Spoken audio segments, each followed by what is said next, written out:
성경 말씀을 봉독합니다. 마태복음 제16장 1절에서 4절까지 봉독합니다. 바리새인과 사두개인들이 와서 예수를 시험하여 하늘로서 오는 표적 보이기를 청하니 예수께서 대답하여 가라사대 너희가 저녁에 하늘이 붉으면 날이 좋겠다 하고 아침에 하늘이 붉고 흐리면 오늘은 날이 굳겠다 하나니 너희가 천기는 분별할 줄 알면서 시대의 표적은 분별할 수 없느냐. 악하고 음란한 세대가 표적을 구하나 요나의 표적밖에는 보일 표적이 없느니라 하시고 저희를 떠나가시다. 아멘.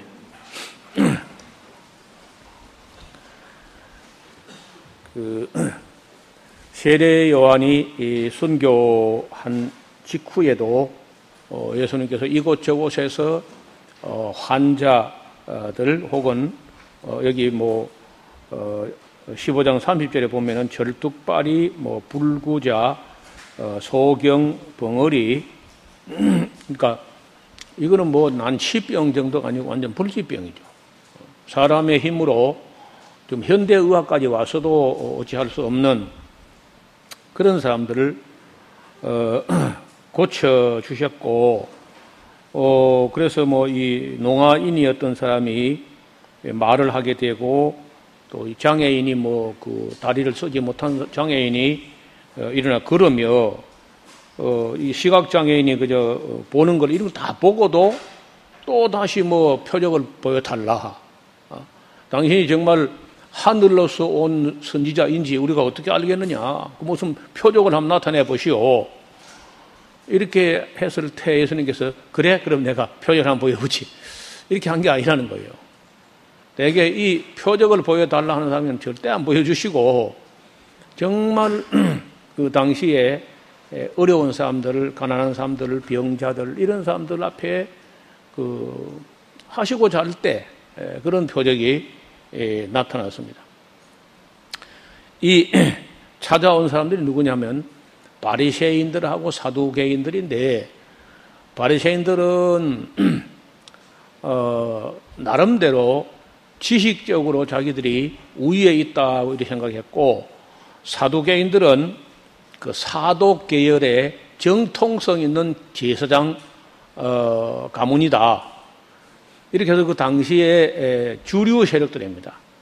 지식적으로는 바리새인들, 또 정통성으로 하면은 그 사두개인들이 그 당시에 이제 종교계에 가장 그 우위를 점하고 있었던 사람들인데 이들이 와서 하늘로서 오시는 분인 줄로 알 수 있도록끔 무슨 표적을 보여주시라 이렇게 청했는데 예수께서 대답하여 가라사대 너희가 저녁에 하늘이 붉으면 날이 가물겠다, 날이 좋겠다 이렇게 하고 아침에 하늘이 붉고 흐리면 오늘은 날이 굳겠다 하나니 너희가 천기는 분별할 줄 알면서 시대의 표적은 분별할 수 없느냐.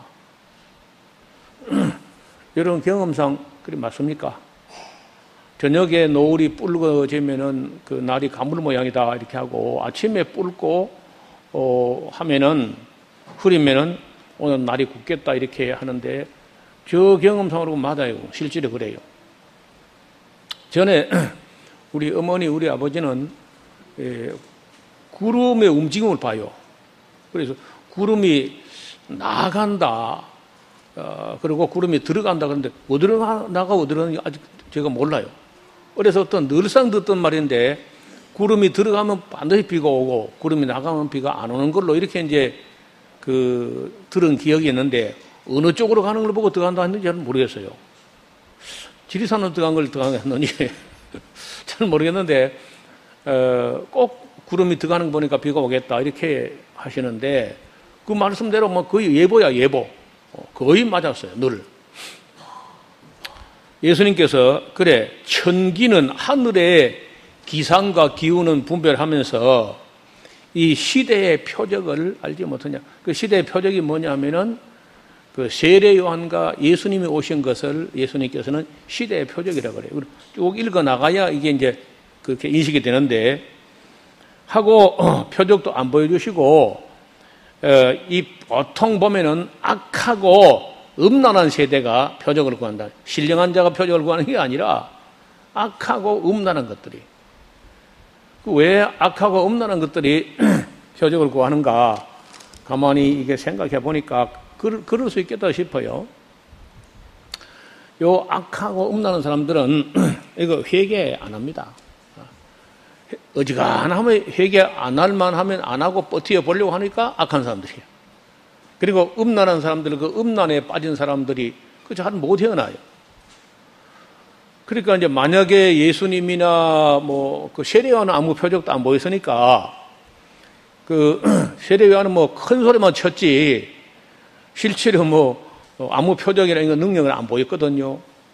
그리고 뭐 거의 뭐 저항도 반항도 못 해보고 그 헤롯 집안에 무슨 그런 헤로디아하고 살로메 헤롯하고 그 사이에 그런 뭐 그 참 어줍지 않은 일에 걸려들어서 맥없이 순교했단 말이에요. 그러니까 뭐 예수님 보고도 당신도 뭐 세례요한처럼 일을 하다가 뭐 허지부지 해서 죽을 거 아닌가 그 말이죠. 그럼 뭐 하나님께로부터 온 그리스도라면 뭐 그리스도다운 무슨 그 능력이나 표적을 한번 나타내 보시오. 우리가 뭐 봐야 믿을 거 아니요. 이제 이런 식으로 왔는데 예수님께서 악하고 음란한 세대가 표적을 구하는데 요나의 표적밖에는 보여줄 표적이 없다. 다른 복음서에는 요나가 밤낮 사흘을 물고기 뱃속에 있은 같이 인자도 제3일에 살아나리라 이렇게 조금 더 구체화했는데 마태복음 더 짧게 이야기를 합니다. 그리고는 이제 거기서 떠나가시는데 그래 교만한 사람들하고 진지하지 않은 사람들은요 성실하고 정직하지 않은 사람들은 못 믿게 해요. 제가 봐도 요즘도 제가 뭐 좀 연구하고 정리할 게 있어서 이 책을 보면은요 그 창조주 하나님을 믿지 않고 진화론 쪽에 서 있는 사람들은 참 안 믿으려고 노력을 많이 하더라고. 우리 믿는 사람이 예수님을 알려고 성경 알려고 노력하는 것보다 10배는 더 하는 것 같아. 그렇게 믿어질까 봐서 겁이 나가지고 안 믿어지도록 얼마나 연구를 하는지 대단한 연구를 해요. 근데 결론은 안 믿어지게 가. 내가 볼 때는 요렇게 말했다가 이거 믿겠다 싶은데 가서 막 싹 꼬부라지면서 안 믿는 쪽으로 또 가는 거예요. 그 얼마 전에 그 영국이 나온 뭐 세계 최대 수학자 스티븐 호킹이라는 사람도 시간의 역사라는 그 책에 보면요. 어찌어찌 보면 말하는 게 꼭 믿을 것 같아 또. 그러다 싹 가다 끝에 가면 싹 꼬부라져서 안 믿는 쪽으로 하는 거예요. 아니 굉장히 공부를 많이 해보니까 많이 하는데 그 결론이 딱 정해져 있는 거야. 이렇게 하다 저래 하다가 결론도 안 믿는 쪽으로 이렇게 가요. 굉장히 노력을 하는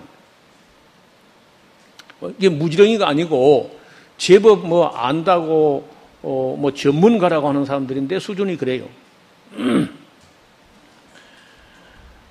그래서 참 이거 보면 우리가 믿음을 갖게 된 것도 하나님의 은혜란 말이 맞는 것 같습니다. 우리가 뭐 머리 가지고 안 믿는 것도 아니고 우리보다 더 머리 좋고 공부 많이 한데도 그 방향이 딱 안 믿어지는 쪽으로 노력을 해요. 그래 그 책을 제가 읽고 있는 지금 책을 그 쓴 사람은 그 창조주 하나님을 믿는 사람이 쓴 책인데 그 재미있습니다. 그 두 양측에서 믿으려고 하는 사람들이 하는 거는 쉬워요. 너무 간단하다는 거예요. 근데 어떻게 이렇게 노력을 해서 안 믿는 쪽으로 머리를 쓰는지 모르겠다. 제가 봐도 그래요. 그리고 바리새인들도 만약에 정직하게 보는 눈이 있다면은 이미 보여주신 표정만 가도 충분히 믿을 수 있었어요. 왜냐? 여러분 그 가버나움 베세다 고라신 그 저주받는 거 봤잖아요. 벌써 지나갔잖아. 그 이후에 또 세례요한 그 순교 후에 또 다시 많은 표적을 행했는데 불구하고 이제 와서 또 무슨 보여달라. 그 사람들 보여주면요 더 신비한 거 좀 보여달라. 그것도 보여주면 더 아주 신비한 거 보여달라. 나중에 더 뿅 가버리는 거 보여줘라. 그럼 죽어야 되거든. 죽어서 지옥을 가봐야 사람들이 정신 차리지. 그래서 꼭 보면은 악하고 음란한 사람들이 어지간하면 회개 안 하고 버텨보려고. 만약에 그런데 정말 하나님께로부터 왔으면 회개해야 되니까. 왜냐면 이 사람들은 지난번 세례요한이 회개를 할 때 회개 안 한 사람들이거든요. 그래서 이제 어지간하면 세례요한 때 안 하고 잘 버텼으니까 예수님 때도 회개 안 하고 이제 버텨보겠다고 이제 해가지고 찾아온 겁니다. 제가 볼 때. 요새 우리 사회가 다 알고 있는 사실인데 왜 한국의 소위 말하는 보수라는 사람이 저렇게 하루 종일 몰락합니까? 어지간하면 더 버텨보려고 하다가 이제 딘통으로 맞은 거예요. 빨리 생각을 고쳐야죠. 근데 그거 안 고치고 끝까지 그렇게 고집 부리다가 이제 맞을 때로 맞은 거라. 그 악하고 음란한 세대가 어지간하면 회개 안 하려고 이제 하니까 예수님께서 너희는 보여줘도 회개 안 할 사람들이야. 만약에 이 사람들이 예수님께서 표적 보여줘가지고 회개하는 것들은 보여주시죠. 그래서 저희를 떠나가시다. 제자들이 건너편으로 갈새 빵을 준비하는 걸 미처 못 챙긴 것 같아요. 잊었더니 이제 그걸 가는데 예수께서 이르시되 삼가 바리새인과 사두개인들의 누룩을 주의해라. 방금 이제 찾아왔던 사람들 누룩을 주의하는데 누룩이 도대체 뭘까? 그래서 이제 이 누룩이라는 것은 좋게 표현되는 많지 않고 대개 이 변질되거나 부패하거나 이런 쪽으로 이제 부정적인 의미로 표현되는데 이 누룩이라는 말이 헬라어로 찌메란 찌메. 그래서 누룩은요 찌메만 집어넣어도 다 발효합니다. 온 덩이에 가루 서마루 속에 누룩 같다는 것처럼 온 덩이를 다 부풀게 한다고 찌메라고. 그래서 이 누룩이 나중에 이제 나중에 가서 보면 이게 뭐냐면 외식이야, 외식. 그 외식이 뭐냐? 이 바리새인들의 외식이라는 것은 신령한 척 하는 것이고 사두개인의 그 외식은요 거룩한 척 하는 거예요. 그래서 예수님 제일 싫어하는 거예요. 그런 사람보다 차라리 세리와 창녀가 너희보다 천국 먼저 당하겠더라. 세리와 창녀는요 자타가 공인하거든요. 죄인이란 걸. 그런데 이 바리새인들, 사두개인들은요 다 존경에 맞지 않기 때문에 자기들이 죄인을 인식 못해요. 그 가슴을 쥐어뜯으면 나는 죄인을 소이다 하고 얼굴 들지 못하는 사람은 오히려 하나님의 의롭다움을 받고 돌아갔고 두 손을 들고 막 나는 저 세리와 창녀 같지 않은 걸 감사하나이다 하는 사람들은 외식하는 자로 하나님이 판단하신다는 거죠.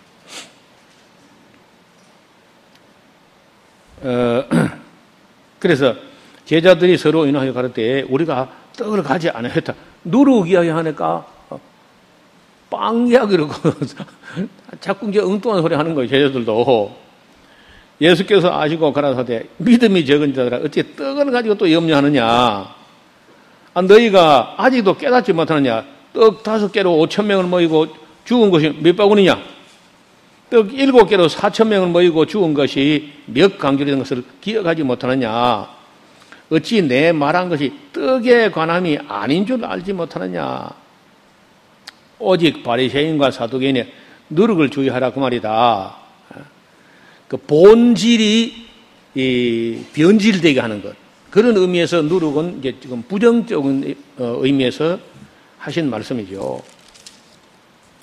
그제야 이제 제자들이 무슨 빵의 누룩을 말하는 게 아니고 바리새인과 사두개인들이 교훈이라는 게 다 외식하고 뭐 지식 있는 채 하고 거룩한 채 하고 뭐 이런 걸 하는 예수님이 싫어한다고 말이에요. 예수께서 그러고 나서 이제 가이사라 빌립보로 가시는데 이 가이사랴 빌립보라는 곳은 헤르몬산 기슭에 굉장히 물이 좋은 곳입니다. 그 헤르몬산이라는 산이 우리나라 백두산만큼이나 높이가 높은 산인데, 그게 이제 아마도 그 화산암 같은 현무암들이 이 산기슭에 널브러져 있는 거 보면은, 거기 이제 제법 그 높은 곳이어서 우리가 3월 달에 가도 헤르몬산에 눈이 덮여 있습니다, 위에. 그쪽은 이제 10월 말부터 이듬해 2월 말 3월 정도까지 그게 우기예요. 우리나라는 여름이 우기인데 그쪽은 거꾸로 10월 말에서 우기가 시작돼 가지고 겨울이 우기입니다. 그 우기에 이스라엘 땅에 비가 오니까 헤르몬산에는 비가 아니고 눈이 와 쌓여요. 눈이 와 쌓이는데 굉장히 큰 산인데 하얗게 덮여 있습니다. 그러면 그게 이제 시나브로 날이 따뜻해지면서 시나브로 녹아서 땅 속으로 스며요. 만약에 우리가 여름에 비가 오면은 막 오면은 이게 빗물이기 때문에 막 그냥 쏟아져 흘러가 버리죠. 근데 이게 눈이기 때문에 쌓여서 가만히 있다가 얼어붙어 있다가 봄이 되면 갑자기 안 더워지고 조금씩 더워지니까 거기 살살 녹아서 산 속으로 스며들어요. 흘러내려가 버린 게 아닙니다. 스며드는데 이제 그게 현무암, 화산암 같은 그런 바위가 있고 그런 토양 속에 스며다가 그 큰 산에 쌓인 물이요, 크게 두 곳으로 터져 나와요. 한 곳은 지금 오늘 보는 이 가이사랴 빌립보 쪽으로 물이 터져 나오고, 한 곳은 단이라는 쪽으로 물이 터져 나오는데, 이 가이사랴 빌립보 쪽에 터져 나오는 물은 어떻게 산 속에 이런 수맥이 연결됐는지 드럼통 한 2개, 3개만한 구멍에서 물이 꽉 차게 터져 나옵니다. 이런 잘 없는 일이에요. 그래서 그걸 놓고 이제 가만히 생각해 보니까 이게 정말 그 복된 산이야. 만약에 산이 없으면은 눈이 안 오고 비가 왔으면 흘러가 버릴 텐데, 산이기 때문에 높은 데 산이고 산에 눈이 와서 이게 저수된다니까. 겨울 동안 내도록 물 같은 거 흘러가 버릴 때 눈이기 때문에 고체로 물이 고체화돼서 저수돼, 저장. 그래가지고 여름에 이제 봄에 물이 필요할 때 따뜻해지는 그 온도를 따라서 살살 녹여서 산 속으로 머금게 해. 또 산이 안 머금고 산이 다 도로산 같으면은 녹자마자 한꺼번에 와르르 내려갈 텐데 산 속으로 다 스며들어서 녹아가지고 그러니까 눈으로 저장했다가 또 산 속으로 스며들게 해서 또 저장했다가 내보낼 때는 시나브로 흘러서 1년 내에 흐르는 거예요. 그래서 그걸 보면요, 이거는 뭐 굉장히 복된 사람입니다. 우리나라도 산이 있으면 역시 골이 깊고, 골이 깊으면 물이 많고 하긴 한데, 우리는 여름에 막 홍수로 오니까 오히려 수해가 막 나고, 한꺼번에 막 내려가 버리고 물이 저장이 안 되는데, 아니면 또 댐을 막아야 되고, 막으니까 또 물길이 막히고 이런 부조리가 있는데, 그게 가을에 비가 오고 여름에는 햇빛이 쨍쨍해가지고 일조량이 많기 때문에 과일이 다 맛이 있어요. 단 그 물이 내려와서 메롬 호수 쪽으로 내려와가지고 메롬 호수에서 다시 이제 갈릴리 호수로 내려와가지고 갈릴리 호수에서 요단 계곡을 통해서 사해까지 내려가는데, 사해까지 오면 물이 끝나요. 거기서 사해 바다가 넘치거나 어디 갈 길이 없고, 그래서 그 많은 물들이 전부 요단강 강변에 있는 그 농수로로 따라서 물이 다 이용되고 전부 용수가 되는 것이 우리처럼 바다로 다 흘러가 버리는 이런 물이 아닌 거예요. 그래서 이 가이사랴 빌립보를 가서 보면은 그 지형과 지리와 풍토와 기후와 이 강수량과 이런 것들, 그리고 그 물을 이용하는 이스라엘 백성들의 그런 지혜와 이런 걸 보면요, 정말 천혜의 땅인 거예요. 그리고 이스라엘이 이제 가서 보는 때가 4월부터 한 10월 정도까지 가서 보면요, 천하의 몹쓸 땅까지 보여요. 비가 안 오니까. 근데 2월이나 3월에 가서 보면은 2월에서 3월 중에서도 이 갈릴리 쪽으로 올라가서 갈릴리에서부터 해가지고 헤르몬산까지 그 근방을 이렇게 좀 꼼꼼하게 돌아보면요, 정말 젖과 꿀이 흐르는 땅입니다. 꽃대거리. 한국 꽃대거리는 비교가 안 돼요. 얼마나 과일나무도 많고, 얼마나 꽃들이 아름답게 피고, 또 온 천지에 그냥 널브러진 꽃들이 겨자꽃입니다. 노란 겨자꽃. 게다가 이제 아네모네라고 하는 그 야생 양귀비는 뭐 천지에 피어나게 되고, 그 외에도 이름도 모를 꽃들이 풀이란 풀, 나무란 나무는 다 꽃이 피어요. 그러니까, 젖과 꿀이 흐르는 땅이 맞는 거죠. 근데 그 중에서도 제일 경치 좋은 곳이 여기 지금 가이사랴 빌립보, 가이사랴라는 것은 가이사의 땅이다. 헤롯이 로마 황제를 위해서 정책적으로 건설한 그런 도시입니다. 그게. 요새 그 평양 대동강가에 트럼프 타워를 짓는다 그런 농담을 하는데, 그러니까 그 당시 로마가 이제 이 이스라엘 땅을 지배하니까 로마 황제의 이름을 그 칭호를 따서 가이사의 땅이다. 가이사리아. 이렇게 했는데, 그거에, 가이사리아가 두 군데 있습니다. 하나는 그 해변가에 가이사랴가 있어요. 가이사랴. 보통 그냥 가이사랴라고 합니다. 그리고 여기 이제 가이사랴 빌립보 하는 것은 헤르몬산 기슭의 휴양지입니다. 그리고 그 물이 터져 나와가지고 굉장히 아름다운 유원지처럼 나오다가 갑자기 또 큰 폭포를 이룹니다. 엄청난 폭포를 이루면서 이스라엘 땅에 물이 귀한 곳이기 때문에 가이사랴 빌립보, 지금 현재 그 지명을 바니아스라고 하는데, 바니아스란 말은 판이아라는 말이에요. 판하는 것은 많은 모든 신들의 땅. 그러니까 그 좋은 곳에서, 우리나라도 경치 좋은 곳에 가면 꼭 절간이 서 있다든지 하는 것처럼, 거기도 이제 5만 가지 신을 다 섬기던 그런 곳에서 바니아스 이렇게 해요. 거기에 이제 그야말로 10,000가지 신을 섬기는데, 그쪽에 예수님이 제자들 데리고 갔는데, 저는 이 여행을 예수님의 제자들과 함께 졸업여행을 갔다 그래요. 제가 그렇게 말해요. 다른 사람은 그렇게 말하는데, 제가 이제 그래 봐요. 졸업여행을 갔다 3년 정도 이제 교육을 하신 후에, 졸업여행을 가지고 졸업여행 가서 분위기 좋은 데서 시험을 쳐요. 문제는 한 문제. 그 문제가 뭐냐? 너희가 나를 누구라 하냐? Who am I? 내가 누구게? 이렇게 이제 그거 한 문제를 마치면 이제 졸업하는 거죠. 근데 일반 기적을 해놓고 내가 누구냐 이래 한 게 아니고, 그렇게 분위기 좋은 것이고 경치 좋은 것이고 또 10,000가지 신, 50,000가지 신을 섬기는 거기에 가가지고 로마 헤롯 빌립 가문에서는 이제 로마 황제를 위해서 아첨 도시를 만들어 가지고 가이사랴라고 해놓고 거기에 10,000가지 신을 섬기고 이런 데 가가지고 예수님께서 내가 누구냐, 내가 누구게 이렇게 한 겁니다. 그래서 처음에요, 연습 문제가 있어요. 사람들이 나를 누구라 하느냐, 그건 연습 문제입니다.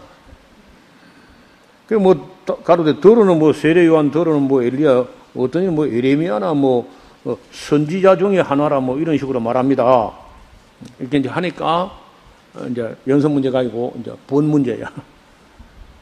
가라사대 너희는 나를 누구라 하느냐.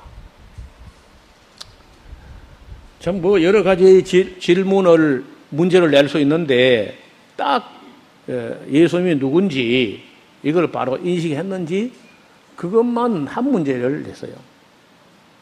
근데 시몬 베드로가 대답하여 가로되 주는 그리스도시요 살아계신 하나님의 아들이시니이다. 대단한 그 고백이었죠. 했더니 예수께서 대답하여 가라사대 요나. 바를 하는 것은 아들란 말이고 요나, 그 요나의 아들 시므나 네가 복이 있도다. 야, 너 공부 잘했구나. 야, 너 머리 좋다야. 너 눈치 빠르다야. 이런 게 아니고 복이 있다 하시면서 이를 내게 알게 한 이는 혈육이 아니요 하늘에 계신 내 아버지시니라. 그러니까 하늘에 계신 아버지께서 성령으로 베드로에게 이걸 알게 해 주었기 때문에 네가 아는 거라. 그러니까 네가 뭐 머리 좋은 것도 아니고 공부 잘한 것도 아니고 내가 복이 있다 이렇게 한 거예요. 지금 그 당시에 바리새인들, 서기관들 내놓으라 하는 그런 사람들 아무도 예수님 누군지 모르는데 그 베드로가 아주 정답으로 이렇게 맞히게 되니까 예수님 복이 있다 하시고, 다른 복음서에 보면요 이런 것을 지혜로 있다고 하는 사람들은 감추시고 어린아이들이 나타내시면 감사나이다. 옳소다. 이렇게 된 것이 아버지 뜻이니이다. 이렇게 해요. 또 아들과 아들의 뜻대로 하나님의 계시를 받은 자 외에는 아들이 누군 자가 아는 자가 없다.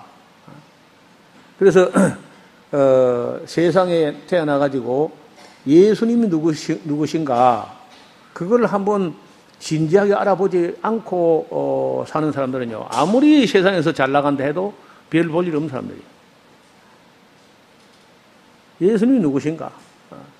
우리 노래 예수님은 누구신가 이런 노래가 있죠.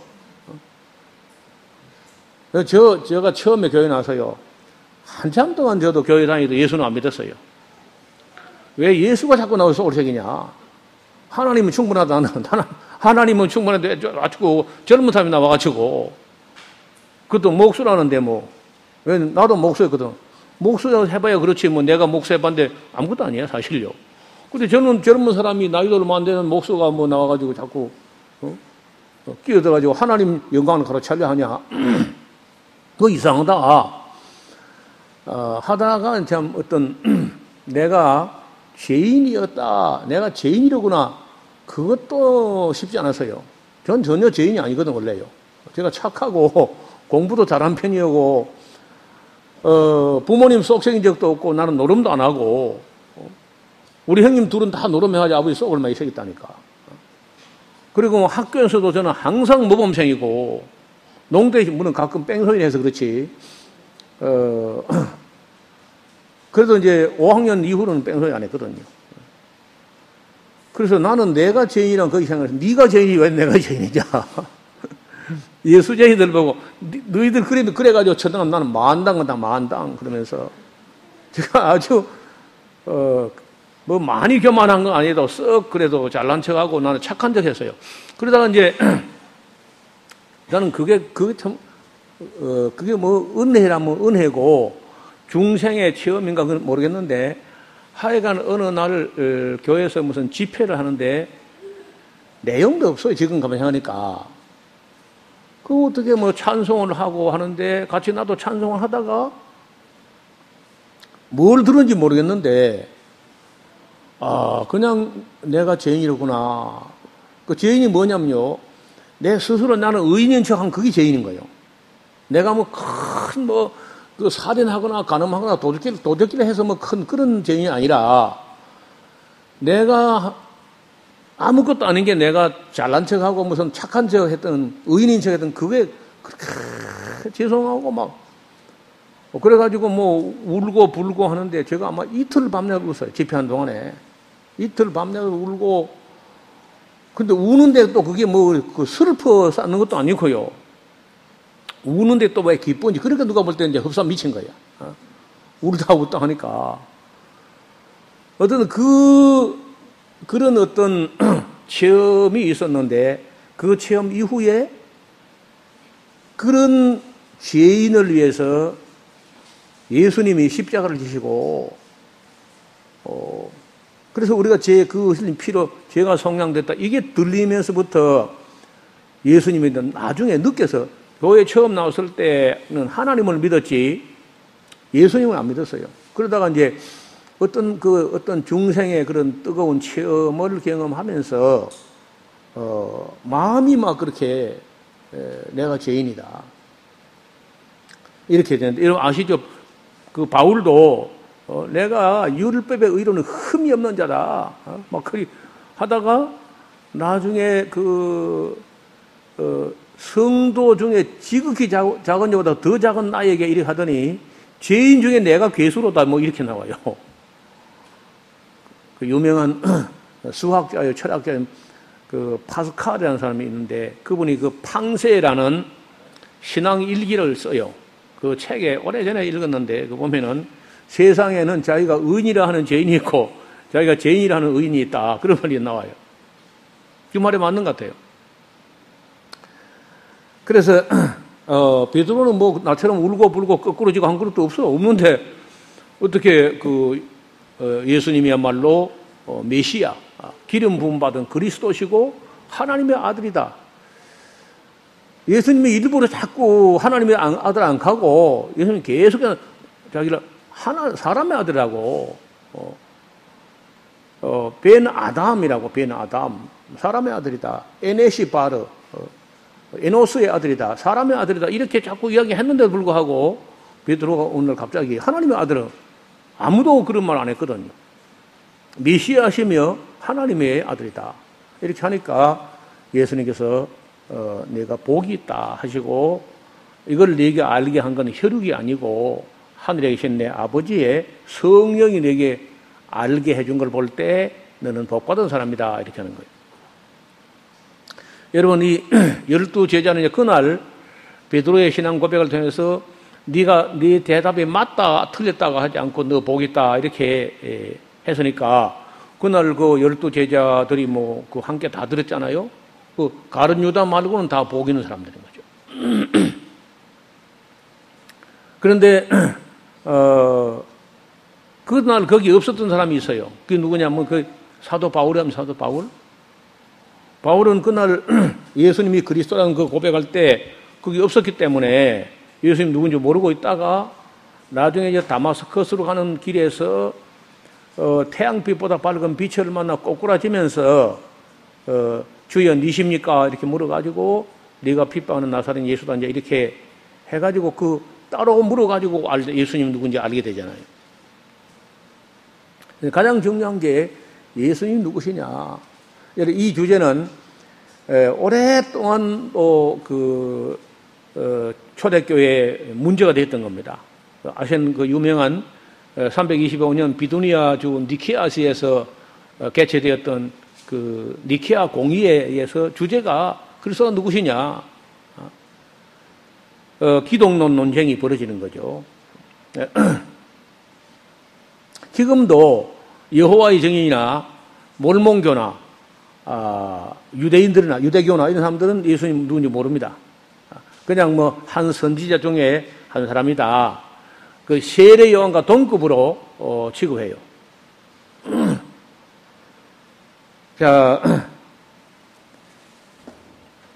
18절에 또 내가 네게 이르노니 너는 페트로스라.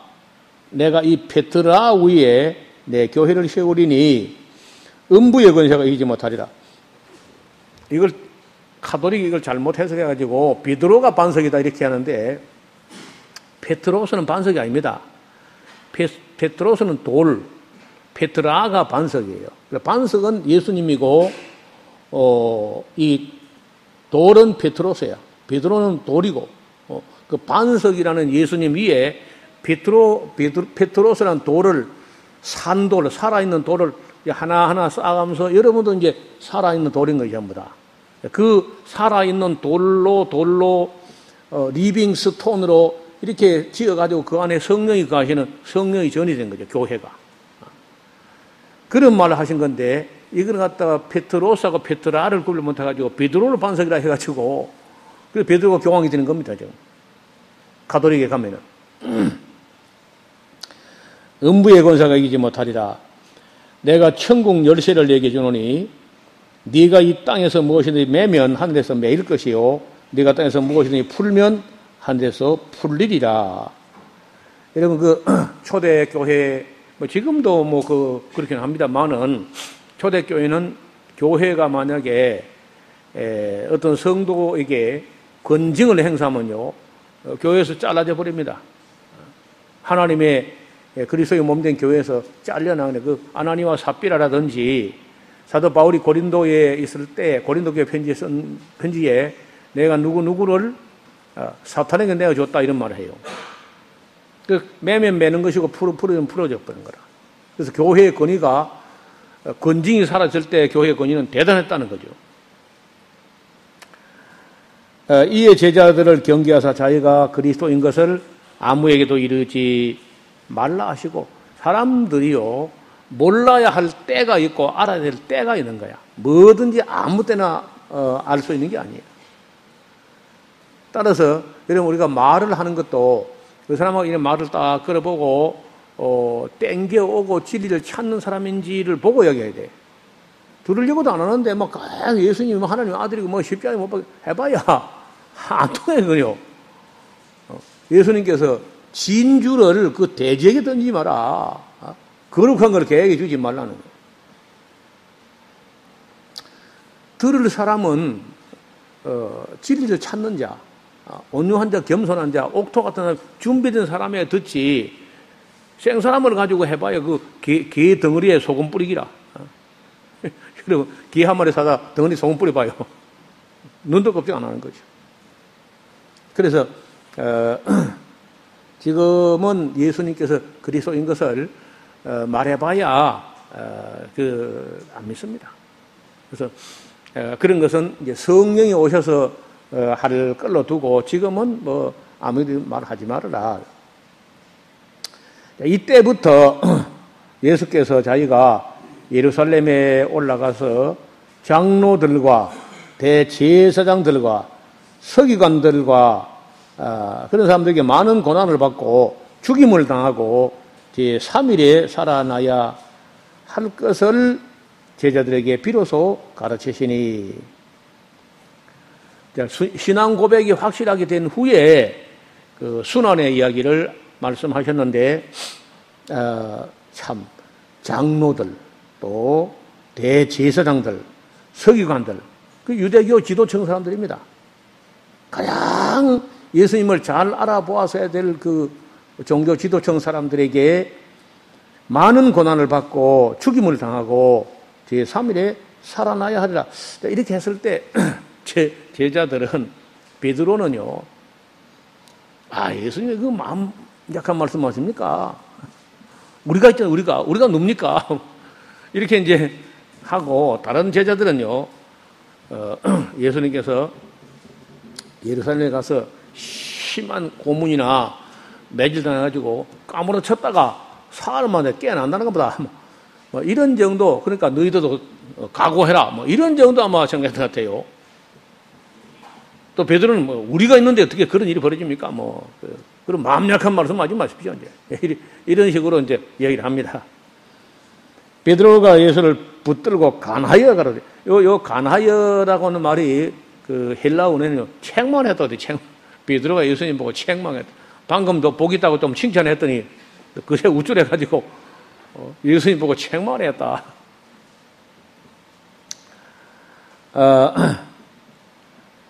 주여 그리 마옵소서. 그런 말 하지 마십시오. 이런 일은 결코 주에게 미치지 않습니다.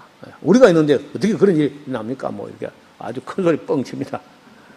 예수께서 돌이키시며 베드로에게 이르시되 사탄아 내 뒤로 물러가라. 너는 나를 넘어지게 하는 자로다. 네가 하나님의 일을 생각하지 아니하고 도리어 사람의 일을 생각한다. 이거 우리 조심해야 돼요. 우리가 무슨 일을 하나님 중심으로 이렇게 인식을 못하고 꼭 사람 이야기로 사람 입장만 생각하는 그런 쪽으로 이제 베드로가 말을 잘못했다는 거죠. 언제나 우리가 하나님의 뜻이 이루어지는 하나님의 일을 생각해야지 사람의 일만 생각하는도다. 해도 베드로가 그때는 무슨 말인지 잘 몰랐을 겁니다. 예수께서 제자들에게 이르시되 아무든지 지금 잘 따라와 3년에 잘 따라왔는데 이제 와가지고 누구든지 아무든지 나를 따라오려거든 자기를 부인하고 자꾸 자기 생각 주장하지 마라. 자기 생각. 교회에서도 자꾸 자기 생각을 주장하는 바람에 싸움이 나고 하는 거라. 제일 그래서 교회를 섬기는 사람 자세가 자기 주장을 하지 않는 거예요. 제가 우리 교회는 아무 표가 없잖아요. 사람이 주장하지 않는 교회. 목사든 장로든 집사든 권사든 간에 누구든 간에 사람이 자꾸 자기 주장을 가지고 내세우면 누군 또 주장이 없나 또? 여러분 주장이라는 것은 주장이 뭐냐? 주인의 손바닥이야. 주인의 손바닥. 이 주장은 주인만 하는 것이 우리는 주인이 아니야. 목사도 주인이 아니고 장로도 주인이 아니야. 그러니까 주인도 아닌 것들의 주장은 아주 참남한 것이고 외람된 거예요. 우리는 그저 하나님 뜻인가 분별하고 아니면 순종하고 자기를 부인하고 자기를 내려놓고 이제 자꾸 자기 주장을 하게 되면 이게 이제 교회가 하나님의 교회가 아니고 인간의 회가 되어버려요. 인간의 해를 넘어 잘못하면 사탄의 해가 됩니다. 사탄의 해. 조심해야 돼요. 자기를 부인하고 자기 십자가를 지고 나를 쫓을 것이다. 예수님도 지금 십자가를 행하고 있지 않습니까? 죽음을 향하여. 그러니까 제자들도 마땅히 죽을 준비를 하지 않으면 내 제자가 되지 못한다. 그 뒤에 보세요. 누구든지 제 목숨을 구원코자 하면 잃을 것이요 누구든지 나를 위하여 제 목숨을 잃으면 찾으리라. 이거 죽을 각오하라는 말이지 시부모 모시는 내 십자가 그런 거 아닙니다. 자꾸 그런 식으로 해석하는 사람인데 앞뒤를 안 봐서 그래요. 십자가를 지고 주님을 따라간다는 말은 예수님이 가서 예루살렘에서 십자가에 죽으실 것처럼 사도들도 다 죽을 준비까지 실제로 해야 내 제자가 된다. 그리고 아시는 대로 그 사도 중에 요한 사도 말고는 다 순교했잖아요. 다. 그래서 어른들 모시는 거, 시부모 모시는 이게 십자도 그런 거 아니야. 그거는 그냥 인간의 도의, 그거는 믿지 않는 사람도 해야 될 일이고, 여기서 주님을 따라가는 사람들은요, 자기 목숨을 구원코자 하면은 잃을 것이고, 누구든 나를 위해 목숨을 잃으면 찾을 것이다. 순교를 이야기하는 순교. 그러니까 죽을 준비를 해야 예수님 제자가 된다. 제가 신학교 들어갈 당시 그때는요, 신학생으로 면접을 보게 되면은 별로 여러 가지 안 물었다 그래요. 우리 때는 나한테는 그걸 안 했는데 그때만 해도 밥 굶을 준비됐느냐, 그리고 이사 갈 준비됐느냐, 주님 위해서 목숨을 내놓을 준비됐느냐, 그 세 가지 물으면 다른 별로 필요가 없었다는 거예요. 나한테는 그래 안 물어서 나는 좀 다른 대답을 하고 면접관 앉혀놓고 내가 강의 낸다 같아요. 그래서 내 뒤에 김상우이라는 우리 동기가 내 뒤에 면접을 빡 들었어. 그래가지고 그 뒷이야기 좀 무성하고 그랬습니다. 그래서 마찬가지로 주님의 제자가 되려고 할 때는 순교할 준비를 해야 제자가 된다. 그 뒤에 또 이어서 사람이 만일 온 천을 얻고도 제 목숨을 잃으면 무엇이 유익하리요? 사람이 무엇을 주고 제 목숨을 받겠느냐?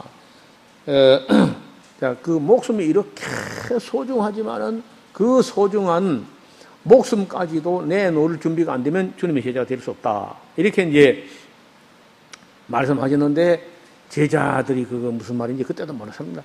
말씀할 때는 몰랐어요. 우리 보고 각오를 단단히 하라는가 보다. 이 정도 생각했을 겁니다. 그냥 나중에 실제 예수님께서 죽었을 때 그들이 실망하는 거 보면요, 전혀 이 의미를 3년 따라다니면서 이해 못한 거예요. 그리고 이제 성령이 임하시고 그리스도의 죽음이 우리를 대속한 그런 죽음이었다는 걸 다 알게 됐을 때 자기들도 예수님 위해서 목숨을 내놓는 그런 길을 갑니다. 27절에 인자가 아버지의 영광으로 그 천사들과 함께 오리니, 이 재림 이야기를 처음 하는 것 같습니다. 오리니 그때 각 사람의 행한 대로 갚으리라. 진실로 너에게 이르노니 여기 사는 사람 중에 죽기 전에 인자가 그 왕권을 가지고 오는 것을 볼 자들도 있느니라. 지금도 이 구절, 28절 구절 가지고 수시로 이게 에스라우스 홈페이지에 질문을 해와요. 이게 무슨 말입니까? 12사도가 죽기 전에 지금 예수님을 갖다 뭐 예수님 재림한다 하는 거 아닙니까? 뭐 이런 식으로. 왜냐면 그 위에 있는 말이 재림 이야기를 했거든요. 그리고 그걸 갖다가 28절 이어질 때 진실로 여기 섰는 사람 중에 죽기 전에 인자가 왕권을 가지고 오는 거, 이게 위에 거하고 연결되니까 사도들 죽기 전에 예수님 재림한다고 말씀한 거 아니냐, 이렇게 이제 질문을 해와요. 근데 그건 이제 이 장절에 매여가지고 잘못 보면 그렇게 되는데, 그 이야기는 17장에 바로 이어집니다. 여세 후에 왕권을 가지고 오는 변화산의 영광을 본 거요. 그 재림 이야기가 아니고 변화산에서 예수님이 왕권 받는 그 왕권을 받을 때 하늘의 음성이 나와서 이는 내 사랑하는 아들이 내 기뻐하는 자다. 너희는 저의 말을 들으라. 이게 대관식 용어거든요.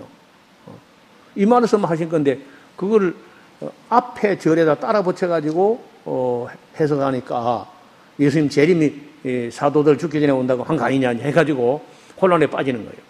그래서 문맥을 따라 쭉 잘 봐야 되겠는데 17장은 다음 시간에 보겠습니다. 오늘 진도가 많이 못 나갔네요. 17장은 다음 수요일에 보겠습니다. 하나님 아버지, 제자를 3년 가르친 후에 가이사라 빌립보에 가서 사람들이 예수님을 누구라 하는지 물으시고, 또 제자들에게는 너희는 나를 누구라고 아느냐 하고 물으셨습니다. 베드로가 그날 하나님의 은혜로 바른 고백을 했고, 주님은 그 고백이 바른 고백이라고 인정을 하셨습니다. 오늘날도 교회를 오래 다니면서도 예수님이 누구신지, 예수님이 왜 오셨으며, 예수님께서 왜 죽으셨으며, 왜 또 다시 오시는지 그런 것을 잘 몰라서 혼란에 빠지는 사람들이 있고, 이단 사이비들의 일을 가지고 또 미혹을 하는 그런 어려운 시대입니다. 하나님 말씀을 잘 배우고 바르게 배워서 우리의 소망에 관한 이유를 묻는 사람들에게 대답할 준비를 항상 하고 있는 우리 증인들 다 되게 하여 주시옵소서. 예수님 이름으로 기도하옵나이다. 아멘.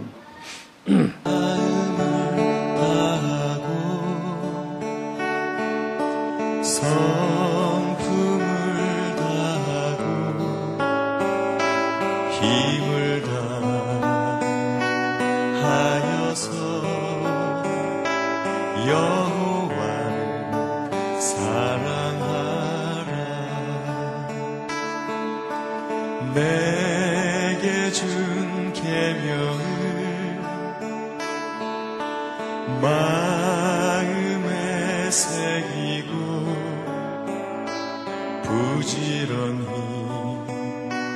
부지런히 이웃에게 전하여라. 그러면 내가 짓지 않은 큰 집을 주리라. 내가 심지 않은 과실을 먹게 하리라.